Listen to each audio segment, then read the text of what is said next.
주셔서 감사드리며 예수님의 이름으로 기도하옵나이다. 아멘. 할렐루야.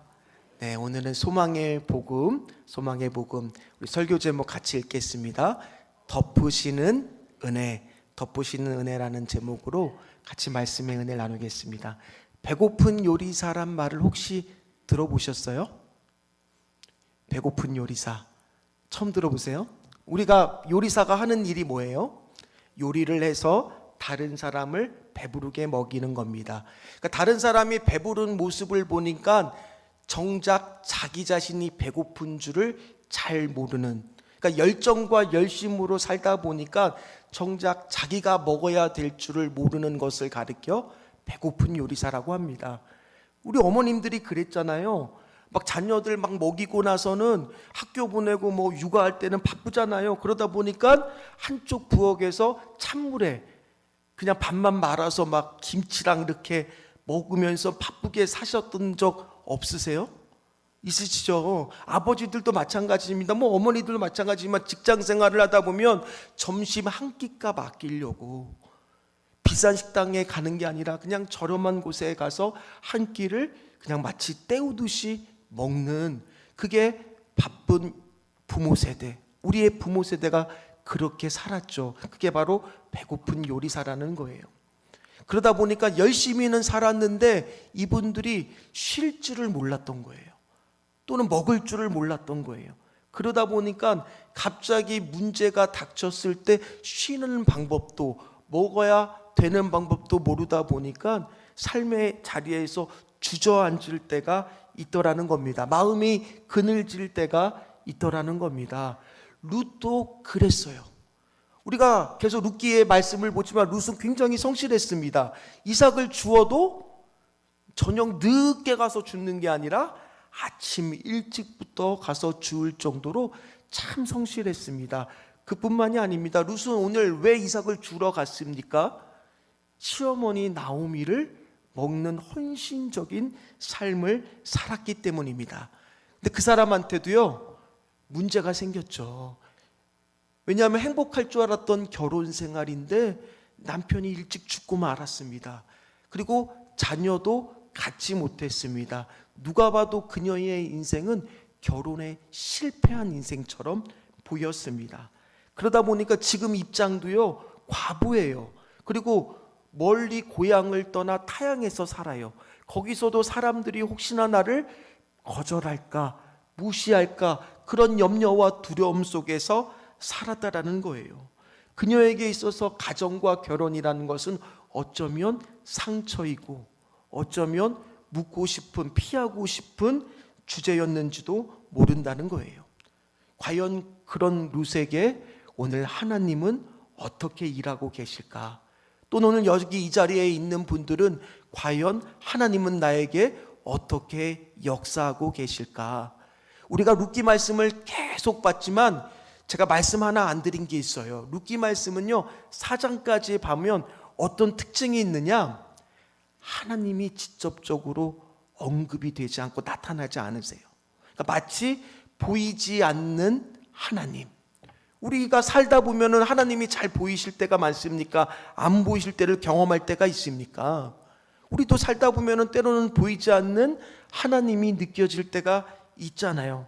과연 그런 보이지 않는 하나님, 그 하나님의 손길이 오늘 이삭 죽기에 밑바닥에 떨어진 과연 룻의 가정 가운데에서도 일하실까? 오늘 우리의 삶 가운데에서도 하나님은 과연 일하실까? 물론 당장에 급한 불은 껐어요. 왜 그러느냐? 지난주 2장의 맨 마지막에 이삭을 줍는 기간이 나오는데 보리추수와 밀추수를 마치기까지, 그러니까 그게 7주간이거든요. 그러니까 이게 오순절 때 원래 이 성경을 많이 읽는다고 합니다. 7주간은 먹을 걱정을 할 필요가 없는 겁니다. 그리고 우연히 찾아간 그 밭이 하필이면 누구의 밭이었어요? 보아스의 밭이고, 어머니를 통해 그 보아스가 마침 그때 나타났는데 이 보아스는 우리 가문의 기업물을 자라는 소식을 듣게 됩니다. 오늘 이 가정에서는 보아스는요, 잊혀졌던 존재예요. 몰랐던 존재예요. 그러나 보이지 않는 하나님의 손길이 고향에 돌아왔을 때 누구를 준비하고 예비하고 계셨느냐? 보아스를 준비하고 예비하고 계셨던 것처럼 오늘 이 자리에 나온 분들 중에서 세 가족 분들을 제가 지난주부터 교육을 실시를 했습니다. 함께 같이 은혜를 나누는데 이분들도 다 어떤 특징이 있느냐? 하나님을 그동안 잊고 살았어요. 하나님을 모르고 살았던 분도 있었고 하나님을 잠깐 방학 가는 그런 기간을 뒀던 분들도 있었습니다. 그러나 그분들은 잠깐 하나님을 떠나 있어도 그분들을 오늘 그 자리에 다시 인도한 것은 보이지 않는 하나님의 손길이 그분들과 함께 있었기 때문이라는 것을 믿으시기를 주의 이름으로 축원합니다. 마찬가지, 우리도 마찬가지예요. 보이지 않아요. 하나님은 눈에 보이지 않습니다. 그럼에도 불구하고 하나님은 뭐하고 계신다는 거예요? 보이지 않는 손길로 우리를 인도하고 계신다는 거예요. 그러니까 문제는요, 이제 7주라는 이삭 죽기 과정이 끝나면 그 다음부터 또 근원적인 문제가 생겨요. 어떤 문제가 생깁니까? 또 먹고 살려는 문제가 계속 될 거 아닙니까? 아니, 나오미와 룻은 걱정할 수밖에 없잖아요. 지금이야 그래도 이삭을 줄 수가 있지, 이제 추수가 다 끝나고 나면 어떻게 살까? 그렇게 시작하는 게 오늘 3장이라는 거예요. 1절 말씀 한번 같이 보도록 하겠습니다. 롯의 시어머니 나오미가 그에게 이르되 내 딸아, 내가 너를 위하여 안식할 곳을 구하여 너를 복되게 하여야 하는지 않겠느냐. 시어머니라고 하는 단어가요, 이 3장에만 룻기에 집중적으로 나옵니다. 이유가 있겠죠. 지금 이 3장에서 특별히 나오미와 룻의 관계를 부각시키고 있는 거예요. 무슨 관계예요? 시어머니와 며느리의 관계. 이런 말하는 게 쉬운 게 아니라는 것을 말하고 있는 겁니다.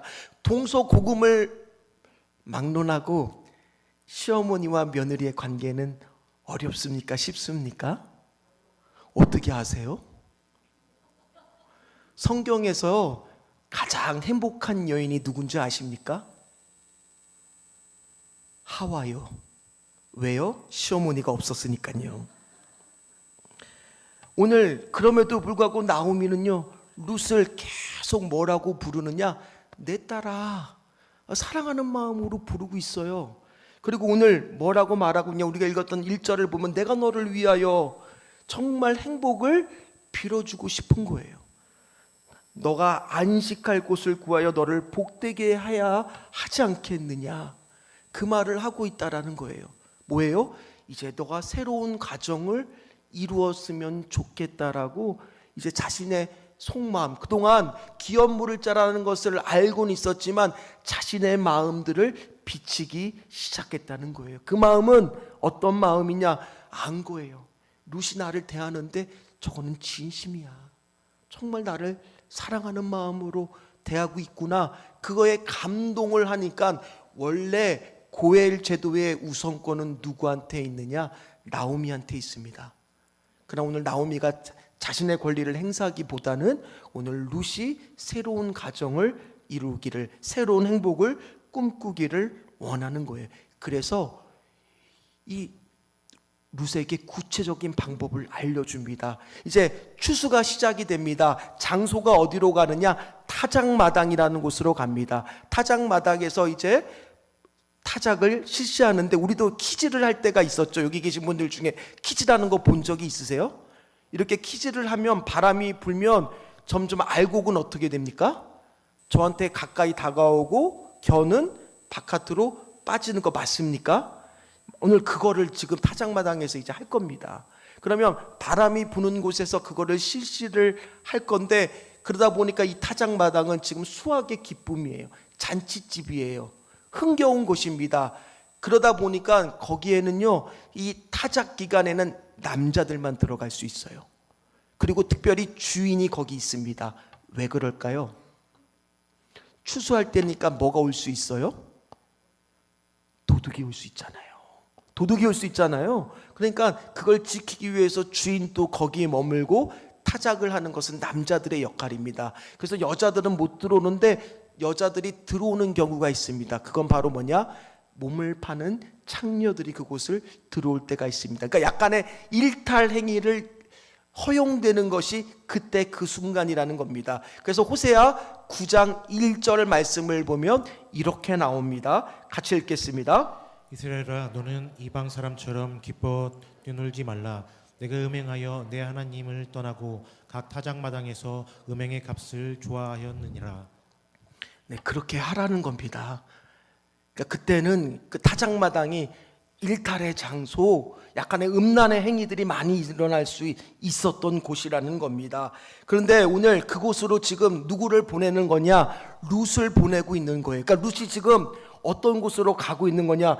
위험한 곳으로 가는 거예요. 자칫 잘못하면 뭘로 오해받을 수 있어요?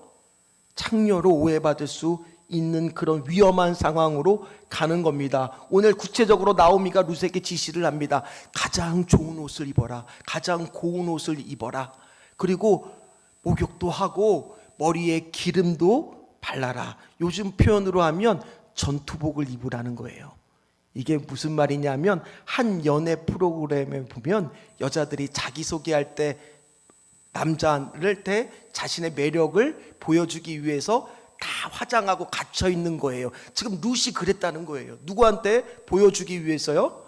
보아스한테 보여주기 위해서. 그리고 나서 한 가지 행동을 하라고 합니다. 무슨 행동을 하냐?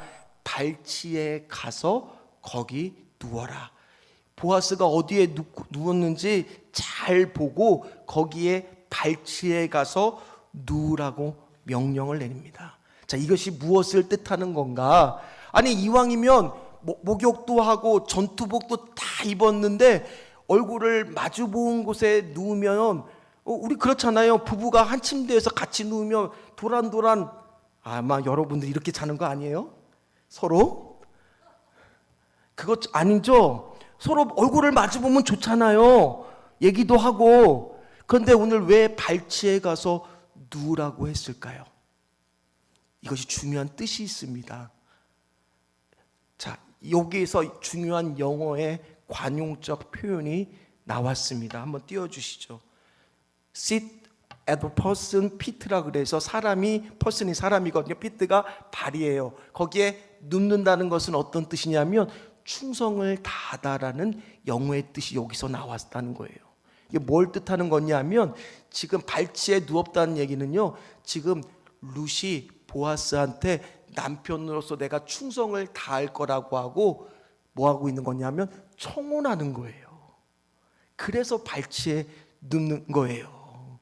그래서 오늘 저 장면을 그림으로 그린 게 저 그림입니다. 그러니까 지금 보아스가 어디 눕는지를 잘 봐야 돼요, 안 봐야 돼요?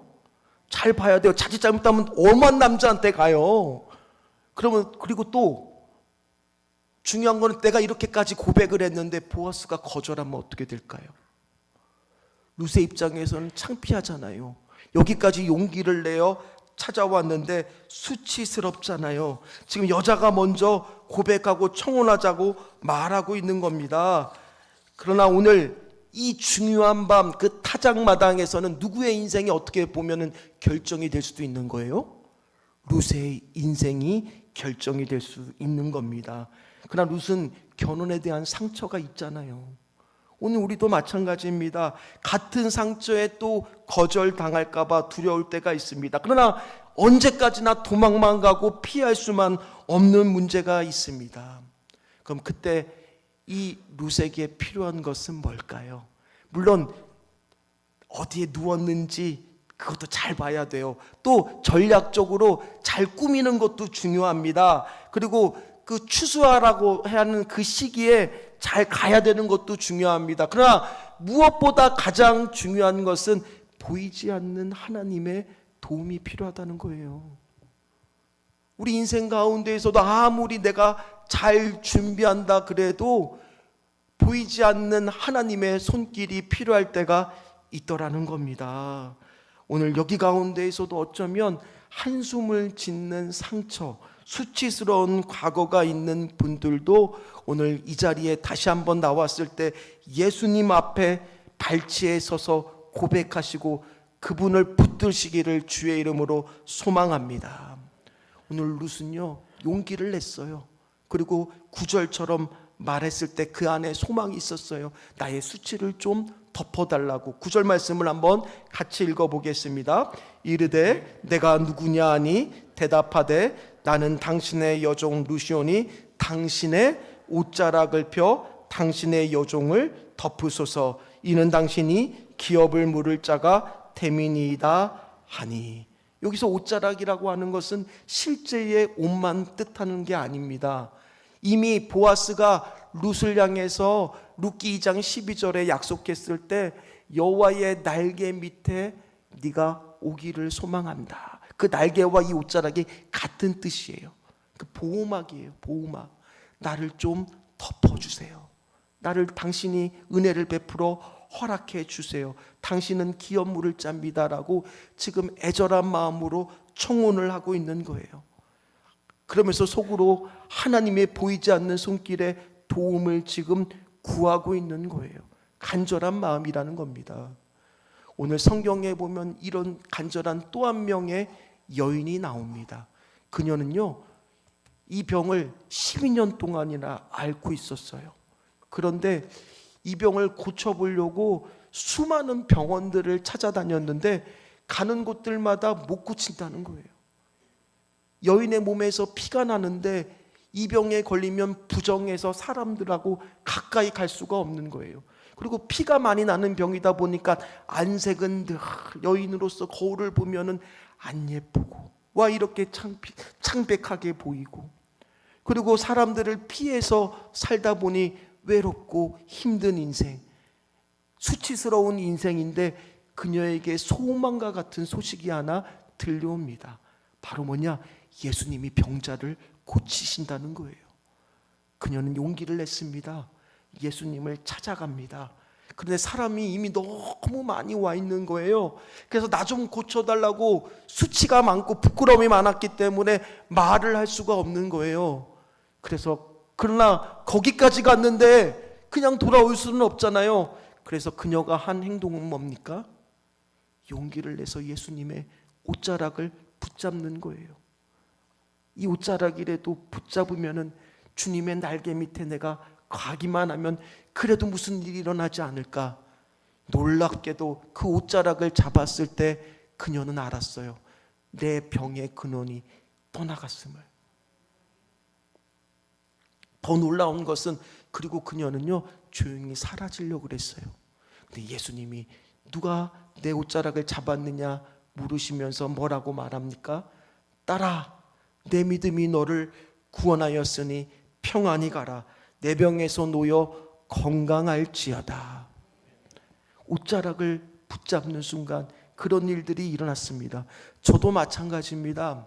제가 30대 초반 몇 번 얘기했지만은 저의 주변에 있는 제 동료 친구들은 다 취업을 했어요. 근데 저 혼자는 아직 취업을 하지 못하고 공부를 하고 있었던 시절입니다.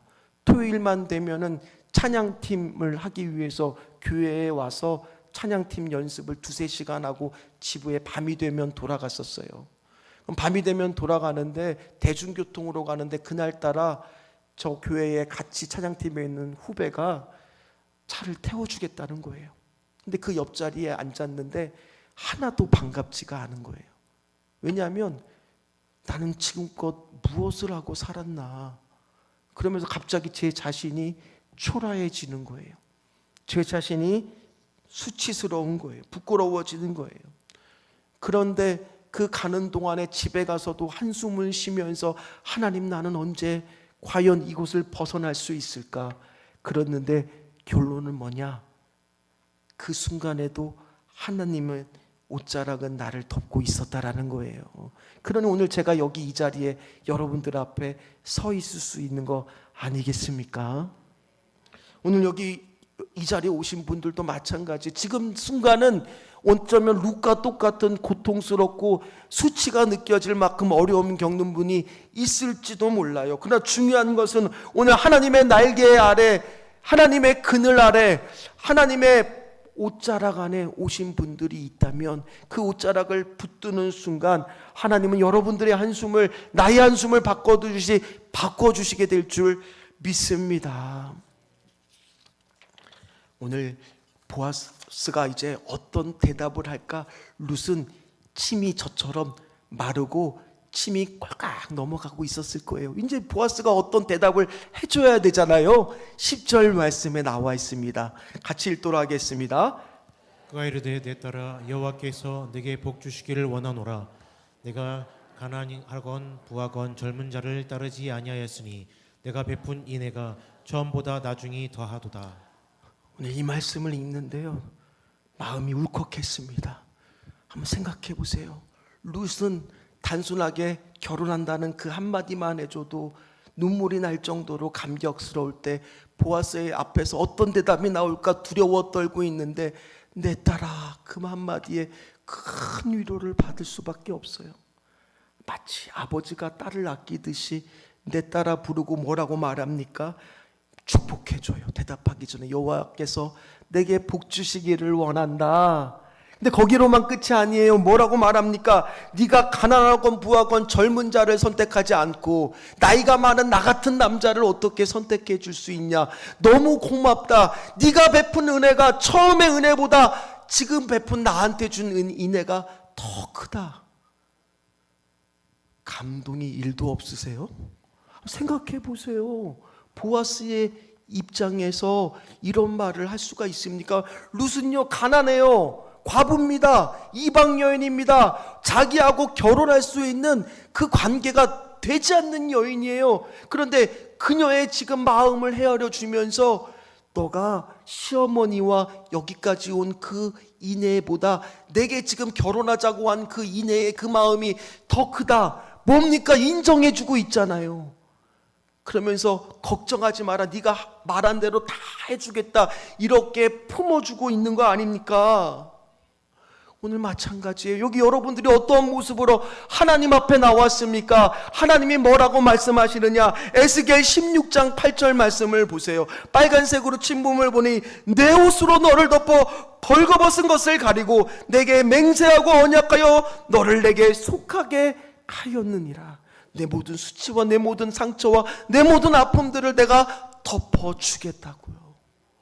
이게 하나님의 말씀이고 오늘 보아스를 통해 룻에게 들리는 하나님의 음성이었다라는 거예요.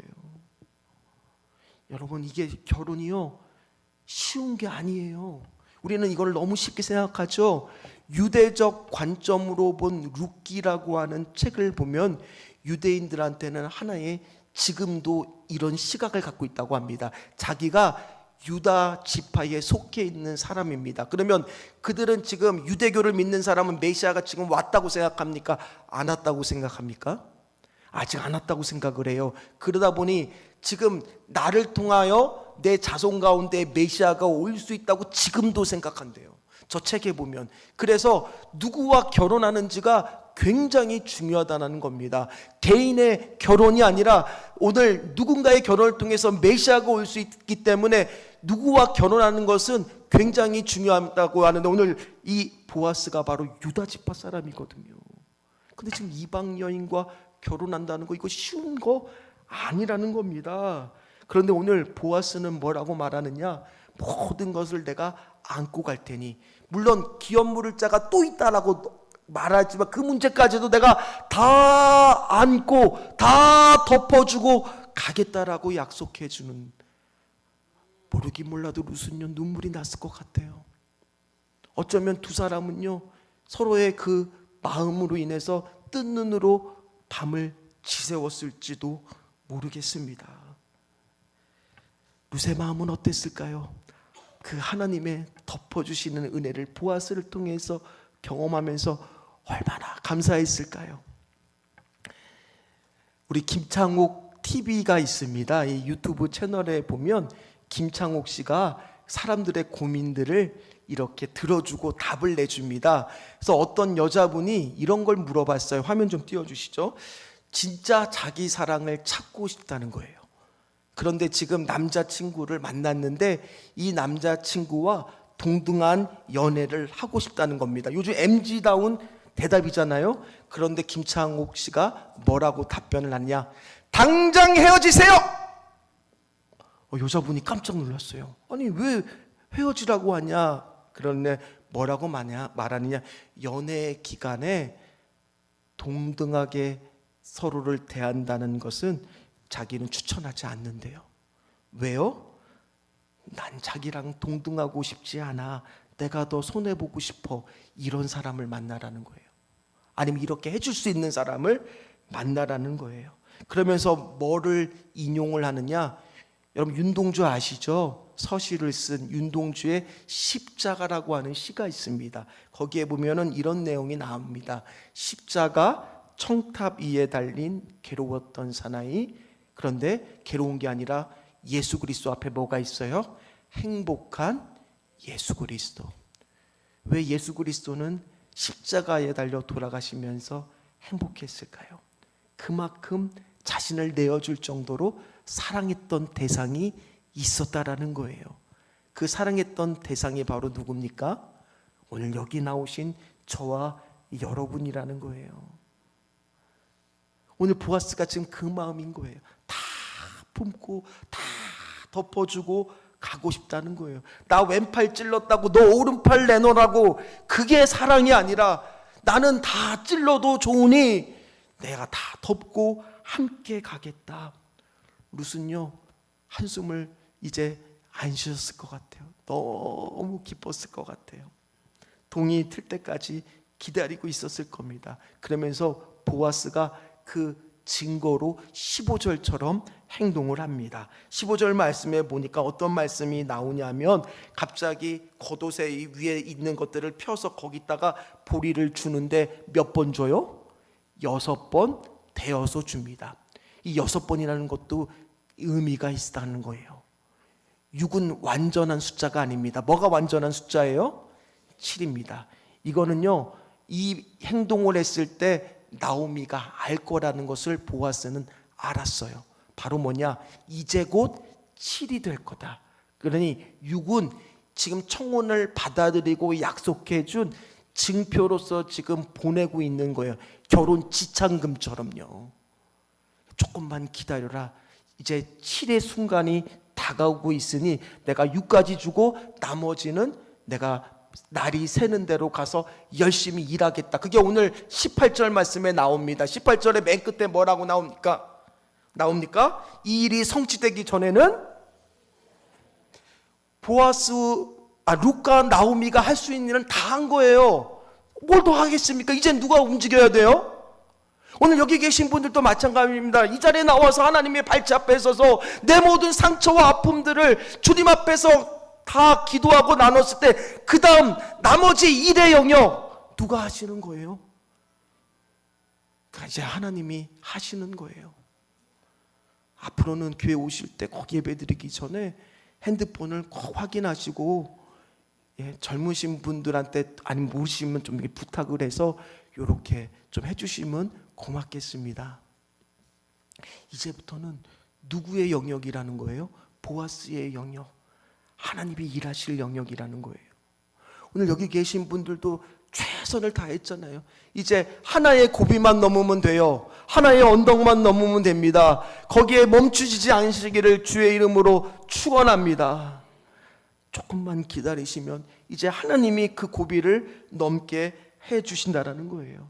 내가 이 모든 것을 붙들어 해결하고 룻을 아내로 맞이하겠다. 그 기다림의 시간은 길지 않을 거라는 것을 약속해 주신 것처럼 오늘 여러분들도 다 왔어요. 우리 교회에도 이제 부흥의 순간이 다 왔습니다. 나머지 일의 영역은 하나님께서 쉬지 않고 일해 주실 거예요.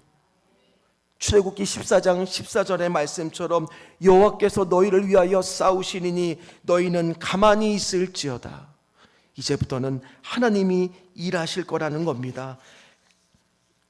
오늘도 일하시는 하나님, 행복한 예수 그리스도, 우리를 십자가 달려 돌아가신 그 예수님은 지금도 쉬지 않고 하나님의 보좌 우편에 앉아 계서 우리를 위하여 중보하고 기도하고 계시는 줄 믿으시기를 주의 이름으로 축원합니다.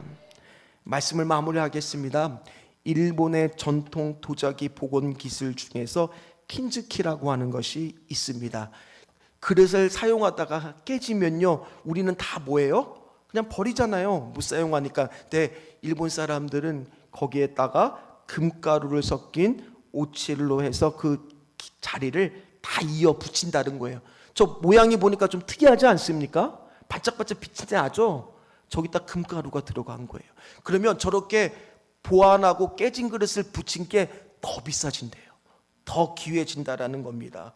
오늘 우리의 인생도 마찬가지입니다. 수치로 인해 금이 가고 눈물로 갈라지고 상처로 조각난 자리에 예수님의 덮으시는 은혜의 금가루가 뿌려지면 그 상처는 더 이상 부끄러움이 아니라 은혜의 흔적이 되게 될 줄 믿습니다. 루세 과거도 혈루증 여인의 아픔도 저의 어려웠던 시절도 예수님의 옷자락에 붙잡는 순간 수치는 영광이 되었습니다. 오늘 이 자리에 나오신 분들도 마찬가지입니다. 주님 발 아래에 발치 앞에 그것을 가져가면 그 자리에 금가루를 뿌려주시는 하나님의 덮으시는 은혜가 있게 될 줄 믿습니다. 오늘도 우리의 과거를 덮어주시고 우리의 연약함을 덮어주시고 우리의 상처를 덮어주시고 우리의 한숨을 바꾸어 주시는 그분의 발치 앞에 나와 회복되시는 저와 여러분들 다 되시기를 주의 이름으로 축원합니다. 찬양하겠습니다.